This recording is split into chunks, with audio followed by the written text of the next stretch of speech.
नमस्कार दोस्तों, मैं हूं अर्चना प्रजापति एडवोकेट। हमारे channel AP legal information in Hindi में आपका स्वागत है।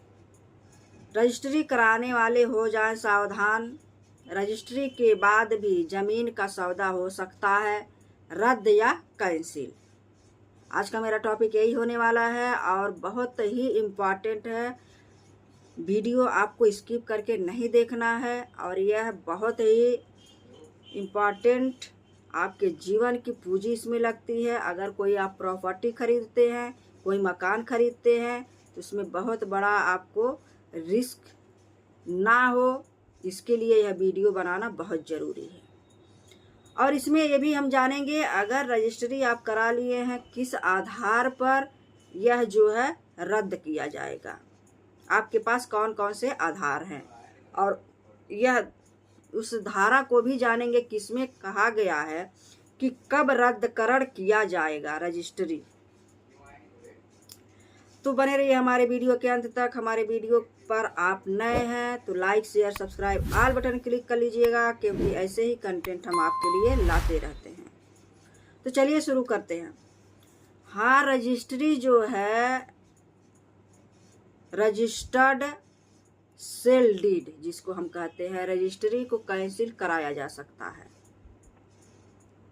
और उसके सौदा जो भी आप बातचीत किए हैं, कुछ बयाना दे दिए हैं, कुछ पैसा दे दिए हैं, उसको भी रद्द किया जा सकता है।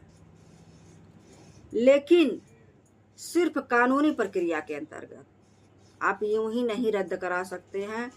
आपके पास वह आधार होने चाहिए, वह कानून होने चाहिए और किस एक्ट में यह दिया गया वह बात आपको पेश करना होगा, साबित करना होगा। जैसे एक एक्ट बनाया गया है, विनिर्दिष्ट अनुतोष अधिनियम, specific relief act 1963 1963, SpaceX relief act 1963। यह क्या कहता है? उसमें एक धारा है 32, सेक्शन 32। सेक्शन 32 कहता है कि कब रद्दकरण का आदेश दिया जा सकेगा, यानी cancellation of instrument. Cancellation of instrument, कब रद्दकरण का आदेश दिया जाएगा। अगर कोई आप प्रॉपर्टी खरीद लिए हैं और उसको आप किस आधार पर खरीदे हैं, विधिक अधिकार आपका है, लीगल अधिकार आपका है, कानूनी प्रक्रिया आपका है, कानूनी आधार आपका है, तब वह कैसे रद्द किया जाएगा। तो सबसे पहला बात यह है कि आप स्पेसिफिक रिलीफ एक्ट 1963 जो देखेंगे, सेक्शन 32 और 31 34 तक आप देख सकते हैं। 31 32 33 तीनों आप जाके पढ़ सकते हैं। उसमें यही ब्यौरा दिया गया कि कब रजिस्ट्री को रद्द किया जाएगा, किस आधार पर। आपके पास क्या आधार, कानूनी आधार होने चाहिए, इस बात को यह डिफिनेशन देता है। तो सबसे पहला अगर बात यह कहता है कि अगर कोई दस्तावेज, कानून जो बनाया गया है इस 1963 एक्ट में, कि कोई दस्तावेज अगर शून्य है, वाइड है या शून्य करणीय है, वाइडेबल है, तो उससे किसी व्यक्ति को नुकसान होने का खतरा है, तो सिविल कोर्ट क्या करेगा, उस रजिस्टर्ड सेल डीड को रद्द करने का आदेश देगा।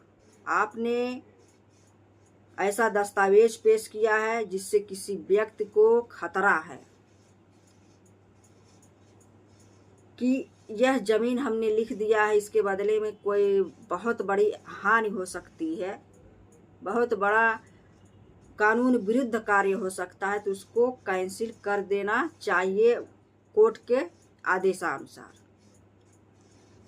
इसमें साफ साफ यही कहा गया है। और उसके बाद आप जान लीजिए मुख्य आधार, आपके पास कानूनी आधार क्या होना चाहिए जिससे आप रजिस्ट्री को कैंसिल या रद्द करा पाएंगे।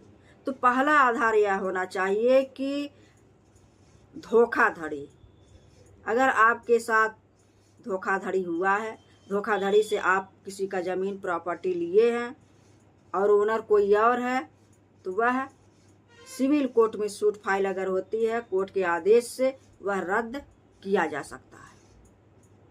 दूसरा क्या बात है, दूसरा आधार क्या होना चाहिए, अगर रजिस्ट्री हो गई है उसको आप रद्द या कैंसिल कराने के लिए दूसरा आधार आपके पास यह होना चाहिए, जालसाजी से वह ओनर कोई और है, जालसाजी से उसको कोई खरीदा बेचा है। तीसरा पॉइंट आपके पास क्या आधार होना चाहिए रजिस्ट्री को रद्द कराने के लिए, तीसरा पॉइंट होना है जबरदस्ती या दबाव डालकर कि मैं तुम्हें जान से मार दूंगा, कुछ भी दबाव डाला जा सकता है, तुम्हारे बेटी को अपहरण कर लूंगा या मार दूंगा, बेटा को मार, बहुत कुछ हो सकता है।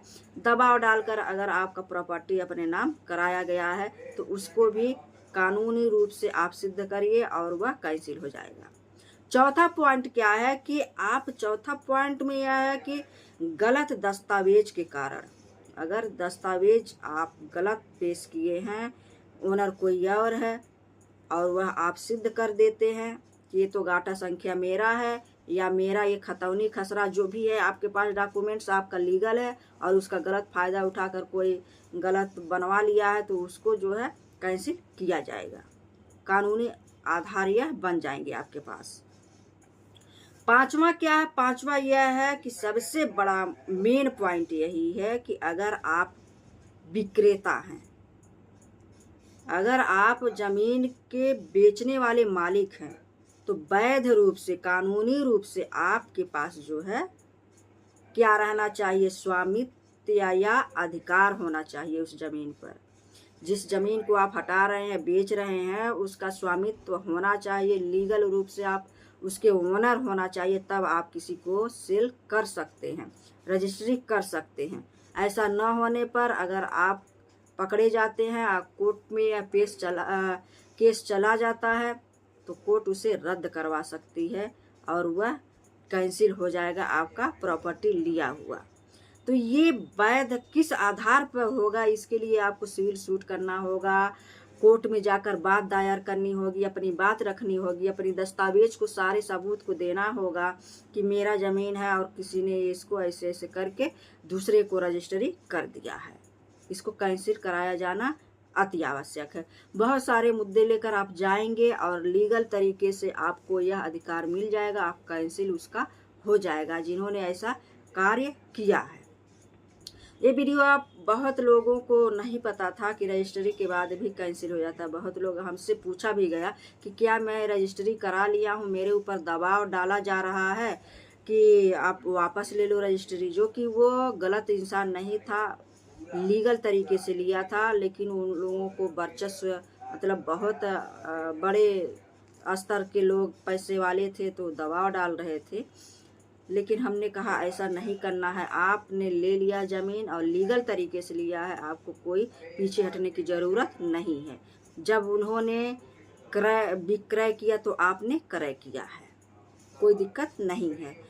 तो ये वीडियो आपको कैसा लगा हमें ज़रूर बताइएगा, नेक्स्ट वीडियो का इंतज़ार करिए। जय हिंद, जय भारत। और सभी लोगों में यह वीडियो ज़रूर शेयर कर दीजिएगा जिससे लोग जान सके कि रजिस्ट्री भी रद्द